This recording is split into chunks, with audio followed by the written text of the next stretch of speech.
Hey guys, it's Pom Tom here, and today we're back with another awesome recipe. Today we're going to be making chicken fajitas. I highly recommend doing this recipe with friends at college or with family. It's a great recipe and it's easy for a bunch of people and it's very inexpensive. Alright, let's get right into it, but before we do, don't forget to click my logo in the bottom right of the screen to subscribe to my channel for notifications of my next upload. Now let's get right into the list of ingredients. You're going to need 1 red pepper, 1 green pepper, 1 onion, 1 tomato, a packet of taco seasoning, fresh cilantro, a teaspoon of garlic salt, a pinch of black pepper, a teaspoon of minced garlic, a splash of vegetable oil, 2 avocados, 1 lime, 2 to 3 chicken breasts depending on how hungry you are, a package of Mexican blend cheese, sour cream, and if you want to add a little bit of a kick, just get a little bit of cayenne pepper and you can throw that into when we're cooking the chicken. But it's optional. And finally, your favorite tortillas. I prefer flour. Now, let's get right into the prep. So as you can see, I have already sliced up my vegetables, which will be added with our chicken in a little bit. I wanted to start making the fresh guacamole, so I sliced up the 2 avocados in half and then used a spoon to pull the avocado out of its skin. Please note, I also left the avocado seed in with the avocado, as this will help keeping it from browning.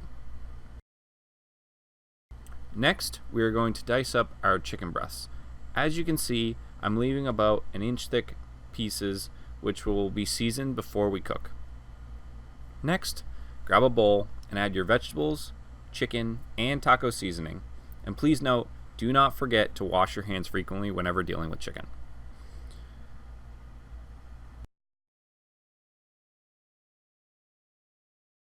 This mix should be added directly to your pan with the vegetable oil and left on medium to high heat.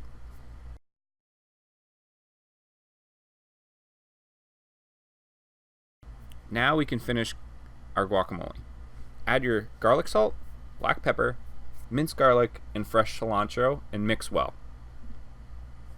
Then we can add about a tablespoon of tomatoes and lightly mix again. And then I always put a garnish of cilantro over the guacamole. Oh yeah, and you can't forget the lime juice.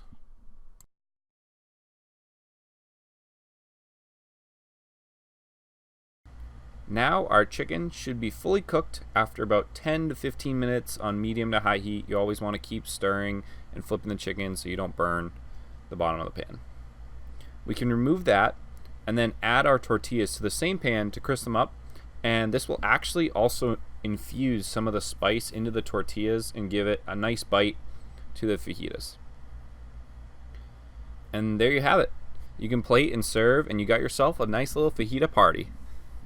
I hope you enjoyed the recipe. Let me know if you did anything different down in the comment section below, and please drop a like if you want more great recipes like these. Thank you, and I hope to see you in the next video.